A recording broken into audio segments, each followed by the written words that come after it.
Alors voilà, nous allons passer du coup à l'activité suivante qui nous est présentée par JIP, Jeunesse École Emploi, tout un programme. Et ils vont nous présenter l'activité Mes moteurs de motivation. Et donc, je cède la parole à Max Mpandi et Najwa Saoudi. Alors, bonjour à tous, moi c'est Najwa, je suis donc la coordinatrice opérationnelle pour le dispositif JIP, qui est un dispositif régional bruxellois et qui vise à faciliter la transition des jeunes entre l'école et la vie active. Donc, je vais tout d'abord vous présenter en quelques mots en quoi consiste notre dispositif et ensuite je céderai la parole à Max qui va vous présenter donc l'activité du jour. Alors, en quelques mots, nos objectifs donc, sont les suivants. Tout d'abord, stimuler et alimenter la réflexion sur les futurs choix d'orientation scolaire et professionnelle des jeunes.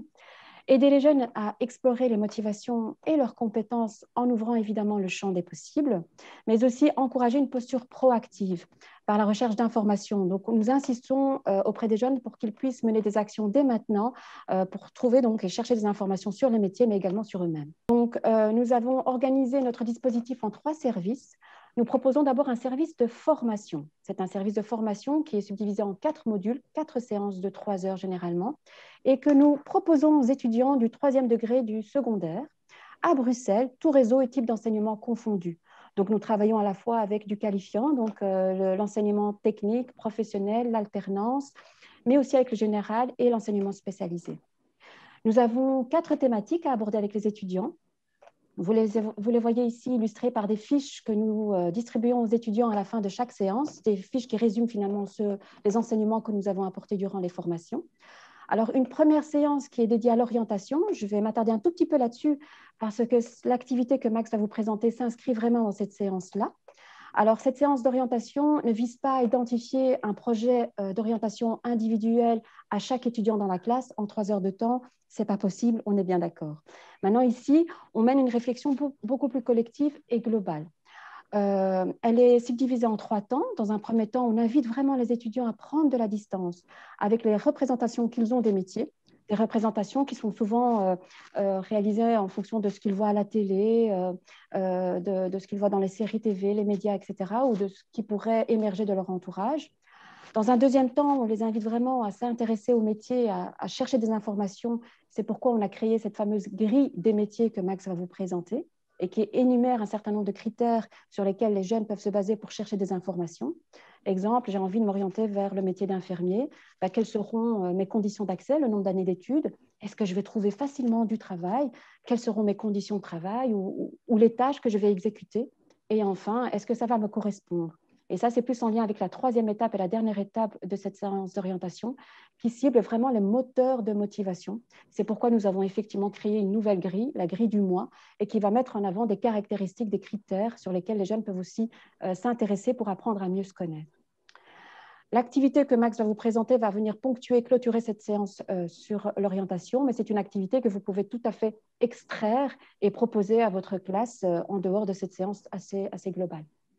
Nous avons 3 autres séances, la recherche-emploi, où là, les jeunes vont vraiment vivre une procédure de recrutement. Ils vont à la fois jouer le rôle du candidat, à la fois le rôle de l'employeur, et ça va jusqu'à de la sélection des CV jusqu'à la simulation d'entretien d'embauche. Nous avons une autre séance dédiée sur l'argent. Pourquoi l'argent? Parce qu'on constate que parmi les moteurs de motivation que les jeunes font émerger durant nos séances, l'argent, c'est super important pour eux.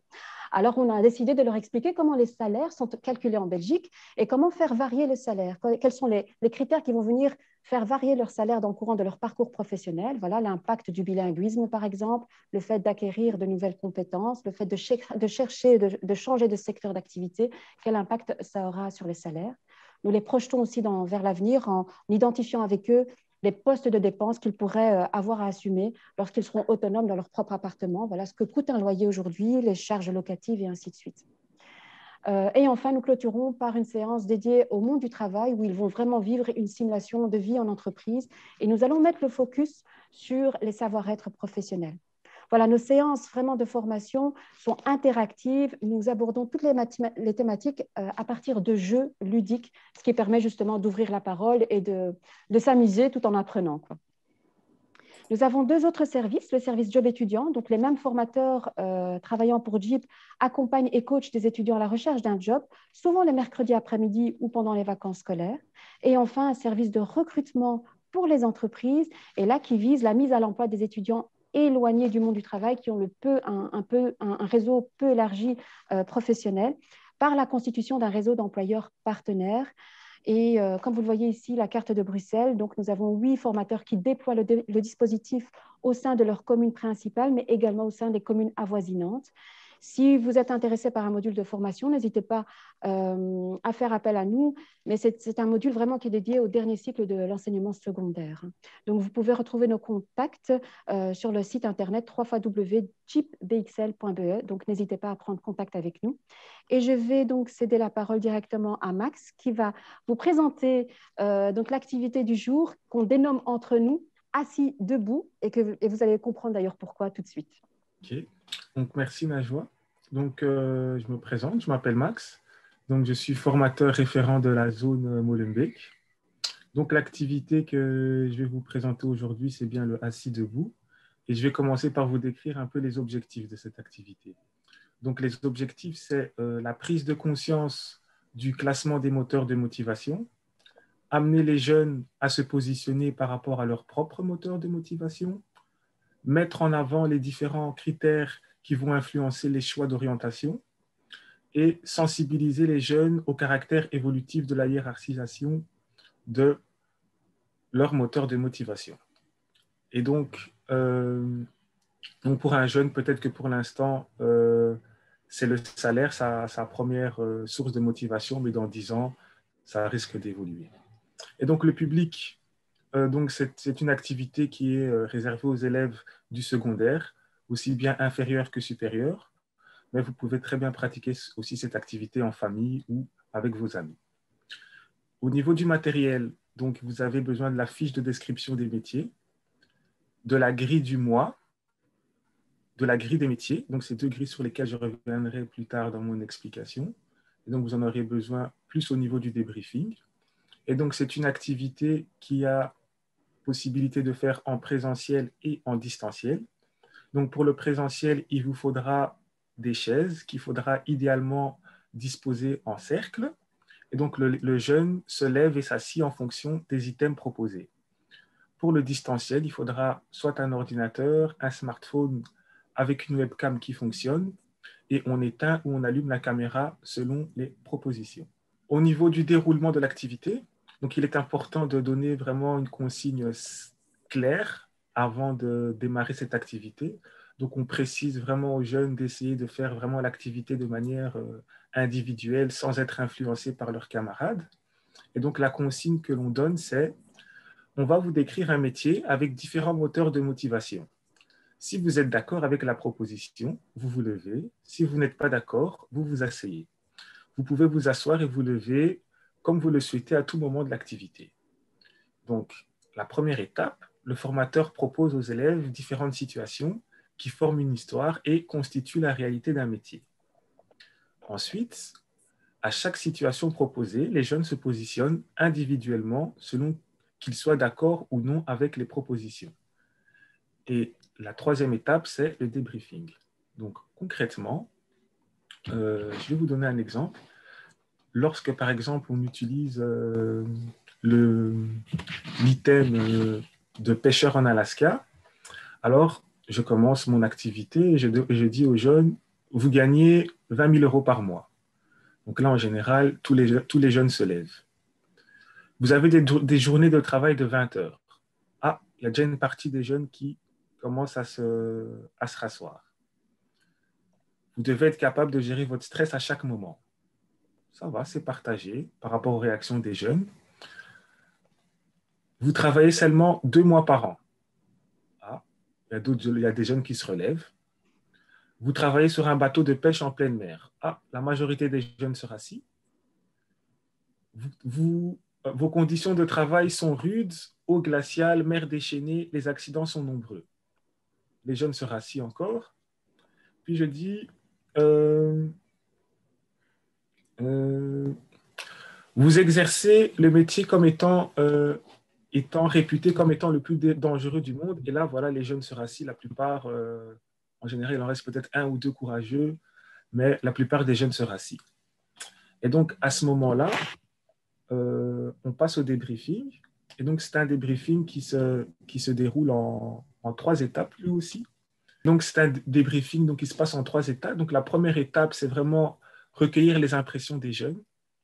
Et donc, il y a quelques questions vraiment qui peuvent vous aider. Et donc, on leur demande que s'est-il passé durant l'activité, pour quelles raisons vous vous êtes levé, assis, relevé, à quel moment vous vous êtes levé ou assis, est-ce que vous éprouvez des difficultés à mettre en balance 2 critères. On pose ce genre de questions, donc on recueille le premier ressenti des jeunes, que après on confronte, on leur pose une deuxième question et on leur demande la deuxième étape du débriefing, donc c'est comment devinez-vous ce que vous aimez et ce que vous n'aimez pas. C'est à ce moment-là qu'on a introduit la grille du mois. Donc c'est une grille vraiment qu'on a élaborée contenant 5 critères pour mieux se connaître. Et donc ces 5 critères, c'est la personnalité, les valeurs, les conditions de travail idéales, les centres d'intérêt et les contraintes. Ensuite, on parle aussi de la grille des métiers. Et donc, cette grille des métiers, il y a 5 critères pour vraiment voir euh, la réalité qui se cache derrière le métier. Et donc, c'est les conditions de travail, les tâches, les débouchés, les possibilités d'insertion et les conditions d'accès. Et donc, ce qui est important à ce moment-là du débriefing, c'est vraiment de mettre en balance ces 2 grilles et donc de sensibiliser le jeune sur le fait qu'il est important d'aller regarder ce qu'il y a derrière le métier pour voir si vraiment ce que vous pensez du métier correspond vraiment à la réalité. Et de l'autre côté, cette grille du mois, donc pour voir si le métier que vous avez choisi vous correspond à votre personnalité, correspond à vos valeurs. Est-ce que vous allez retrouver vos conditions de travail idéales là-dedans? Et donc voilà, on fait un peu cette sensibilisation par rapport à ça. Une fois que c'est fait, il y a aussi la possibilité d'élargir le débriefing. Et donc, il y a la possibilité d'élargir le débriefing en posant une question. Et donc, cette question, c'est que voudriez-vous absolument retrouver dans votre futur travail? Et donc, on fait un tour de cercle. Et vraiment, pour les stimuler, on essaie vraiment de se donner, de se prendre en exemple. Et donc, moi, en général, ce que je dis, c'est que quand j'étais jeune, je voulais absolument travailler en contact avec les jeunes et plus précisément dans un internat. Mais en grandissant, je suis resté quand même à travailler en contact avec les jeunes. Mais au niveau de l'internat, c'était difficile à concilier avec ma vie de famille. Et donc, voilà les contraintes. Donc, voilà, comme on disait précédemment, que euh, la grille du mois était évolutive et donc ça évolue. Donc, il se peut que la personnalité, les contraintes, les valeurs, tout ça évolue. Donc, une fois que c'est fait, les jeunes ils donnent leur moteur de motivation, donc ce qu'ils veulent absolument retrouver dans leur travail. Et donc, ça les permet vraiment de se projeter vraiment dans le futur. Et donc, ce qui est important, c'est qu'il y a des messages à transmettre à l'issue de l'exercice. Et donc, l'un des premiers messages, donc, c'est que il faut vraiment transmettre aux jeunes qu'il faut trouver son épanouissement personnel et professionnel, qu'ils seront tous les jours face au travail. Et donc, c'est important de s'y épanouir parce que sinon, voilà, seront moins mal-être, ils ne seront pas heureux. Et donc, c'est vraiment quelque chose d'important de s'épanouir dans le travail. Donc, faut bien faire son choix. Donc, identifier ce qui est le plus important et ce qui est le moins important. Donc, savoir faire des compromis. Donc, dans chaque travail, il y a des aspects positifs et des aspects négatifs. Et donc, il faut savoir faire la balance et poser le pour et le contre. Donc, comme par exemple, pour moi, donc par exemple chez Jeep, donc on est amené par exemple à se déplacer souvent. Donc, le matin, je peux donner une formation à Molenbeek et l'après-midi à Odergem. Donc, c'est vrai à ce niveau-là, ça peut être un peu des fois embêtant de se déplacer de si longue distance, mais le fait de rencontrer de nouveaux groupes, de nouveaux jeunes, d'avoir une nouvelle dynamique, eh ben voilà, pour moi, c'est beaucoup plus positif que le fait de me déplacer. Donc, le positif l'emporte, j'ai su faire ce compromis. Et donc, voilà, c'est important. Donc, de vraiment sensibiliser les jeunes sur ce sujet-là, qu'il y a du positif et du négatif dans tous les travails. Donc, dédramatiser les choix. Donc, un choix, ce n'est pas un choix spécialement pour toute une vie. Donc, il y a toujours la possibilité de se réorienter.